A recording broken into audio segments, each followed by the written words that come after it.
Hombres vistiendo largas túnicas y máscaras blancas con huecos en los ojos y en la nariz. Aparecían repentinamente por la noche con antorchas en las manos. A veces, portaban grandes cruces de madera. Sí, ya lo sé, parece una película de terror, pero no. El Ku Klux Klan existió y atormentó a la población afrodescendiente que vivía en Estados Unidos. Pero, ¿de dónde salió este clan terrorífico? ¿A qué se dedicaban estas personas con estos terribles atuendos? Quédate con nosotros. En este nuevo capítulo de Historia Sorprendente vas a conocer las cosas más escalofriantes del Ku Klux Klan que seguramente no sabías. Antes de empezar, una pequeña aclaración. Nosotros, en el equipo de Historia Sorprendente, no avalamos de ningún modo la violencia y las atrocidades cometidas por esta organización. ¿Ok? Bien, ahora sí, ¿listo? Comencemos. Si queremos entender cómo comenzó la historia del Ku Klux Klan, nos tenemos que remontar a la Guerra Civil Estadounidense, también conocida bajo el nombre de Guerra de Secesión. En este conflicto, 11 de los estados del sur de Norteamérica se enfrentaron con los estados del norte. Los primeros deseaban independizarse para poder mantener la esclavitud en sus territorios, algo que los segundos querían abolir. Esta violenta disputa terminó con la derrota de los estados esclavistas del sur, incluido Tennessee, y dejó como consecuencia una brecha profunda en el país. Los del sur odiaban a los del norte, eran más ricos, más industrializados y además habían metido sus narices en cuestiones que no eran de su incumbencia. ¿De qué estamos hablando? Bueno, el modelo rural y esclavista del sur. Cuando los del norte ganaron la guerra y la esclavitud fue abolida, los bolsillos de los antiguos amos se vieron drásticamente perjudicados. ¿Y por qué? Bueno, es que usaban a los esclavos afrodescendientes como mano de obra, pero gratis. Después de la guerra, los dueños de las tierras del sur no solo debían pagarle un salario a sus antiguos esclavos para que trabajaran, sino que veían cómo sus privilegios se convertían ahora en derechos para todos. Es decir, ahora los afrodescendientes podían ir a la escuela, tener casa propia, viajar, llevar armas, casarse con personas blancas e incluso votar. Y para ellos, que defendían la pureza y la preeminencia de la raza blanca en Estados Unidos, pues las nuevas medidas eran una aberración y una amenaza de su forma de vida. Como consecuencia, el trato hostil hacia la población negra en el sur del país empezó a crecer a pasos agigantados. En la Nochebuena de 1866, en la localidad de Pulaski, Tennessee, un grupo de 6 excombatientes se reunieron. Todos habían participado en la guerra civil del lado del sur esclavista, el bando perdedor. Además, todos eran veinteañeros universitarios que pertenecían a familias acomodadas y buscaban reunirse con sus amigos para pasar el rato. Después de una larga charla, decidieron crear un club social. ¿Cuál era la intención? Bueno, entretenerse y divertirse, sin motivaciones políticas. Así que empezaron a buscar nombres para su fraternidad. Propusieron llamarse los 6 Felices y el Club Social de Pulaski. Pero ninguno de estos nombres le agradó a todo el grupo, así que finalmente terminaron desechándolos. Buscaban algo más potente y encontraron esta potencia en el alfabeto griego. Ku Klux, que significa círculo en griego. Al final de la reunión se pusieron de acuerdo y le agregaron clan para hacerlo más pegadizo. Dentro del grupo, cada uno de los jóvenes tenía un rango asignado. También tenían un deber: usar su uniforme, túnica, máscara con agujeros en los ojos y sombrero alto de forma cónica. A ver, pero ¿por qué usaban estos disfraces? Bueno, la idea fue de uno de sus fundadores, James Crow. Las máscaras en ese entonces eran una diversión popular. Pensaban que usándolas creaban un ambiente tétrico que ayudaba a hacer más entretenidas sus reuniones y sobre todo despertar el interés de la gente en su sociedad secreta. Y vaya que lo lograron.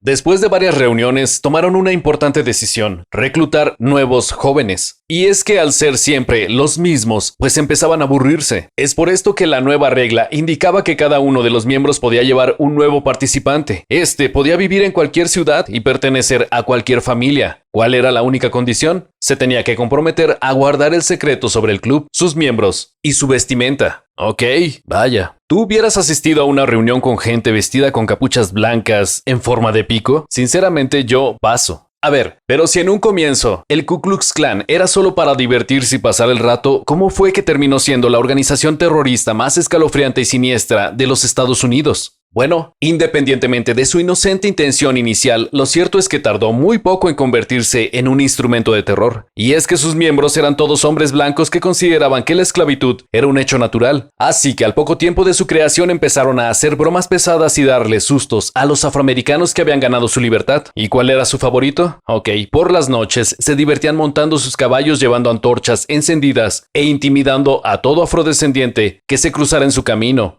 La violencia creció a pasos agigantados en 1886 cuando uno de sus nuevos miembros, al que llamaban el número 2 de Alabama, se enteró que iban a construir una escuela para la población negra. Este integrante del clan creía que ellos debían seguir siendo esclavos y no debían tener centros educativos. Por esto, se indignó con la noticia. Movido por el odio, raptó a un estudiante, lo hirió y lo arrojó a un arroyo helado. Inmediatamente le comunicó lo que había hecho al Ku Klux Klan, y la mayoría de los miembros lo aplaudieron y lo apoyaron. Así, de un momento a otro, el Ku Klux Klan, que no había nacido para este propósito, se convirtió en el encargado de canalizar ese odio racista y se planteó como principal objetivo mantener la supremacía blanca.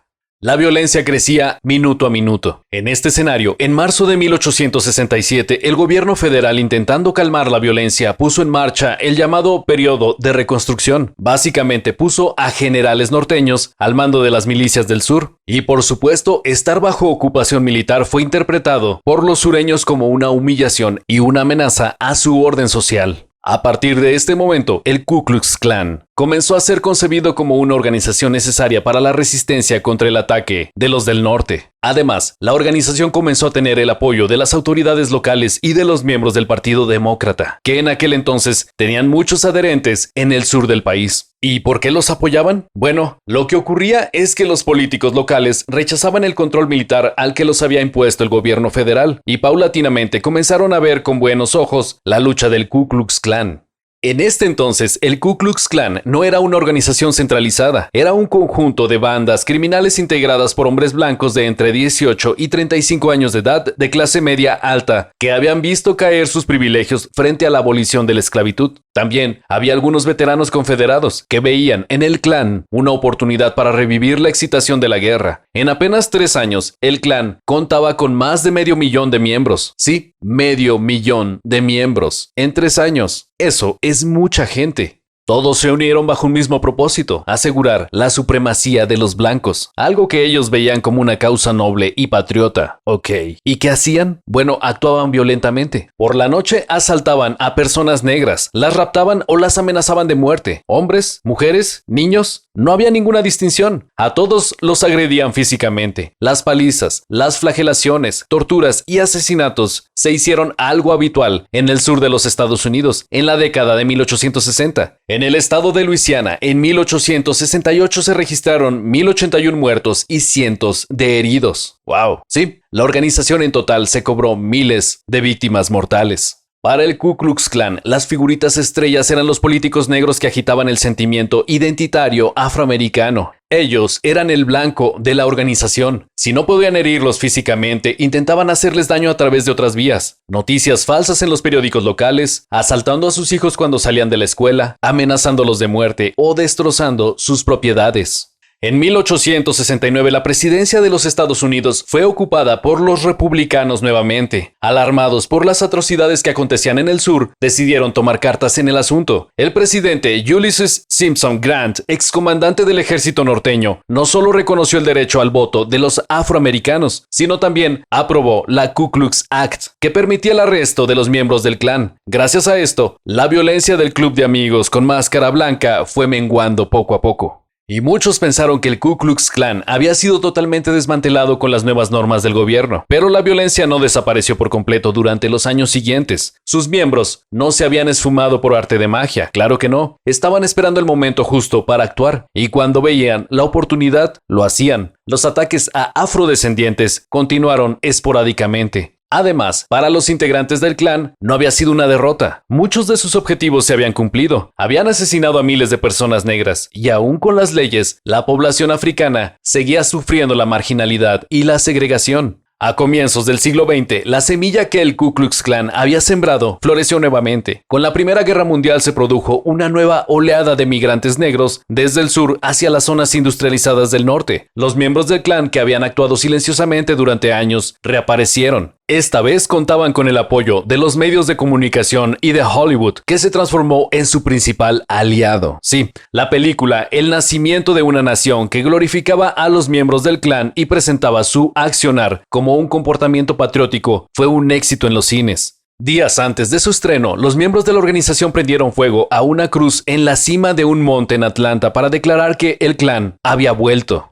Además, tenían recursos. Bombardeaban a los ciudadanos con propagandas financiadas por millonarios simpatizantes. Sus miembros también hacían cuantiosas donaciones. Y es que, no te olvides, los empresarios, jueces y políticos más reconocidos del país formaban parte de la organización. Así, el rebrote del clan no tardó en llegar. A decir verdad, la organización estaba viviendo su momento de máximo esplendor. En la década de los 20, la cifra de afiliados al club llegó a 4 millones de personas. El nuevo Ku Klux Klan era muy superior al de antaño, y su influencia social, política y económica era implacable. El clan se había transformado en un movimiento blanco, protestante, anticomunista y de clase media acomodada. ¿Y cuál era el denominador común? Pues el desprecio por los afroamericanos. Y ahora también por los judíos, los católicos y en general por los migrantes que habían llegado al país. Los atacaban y agredían sin ningún tapujo. Mataron a cientos de personas, posiblemente miles. El número de heridos, intimidados y torturados sigue siendo una incógnita al día de hoy.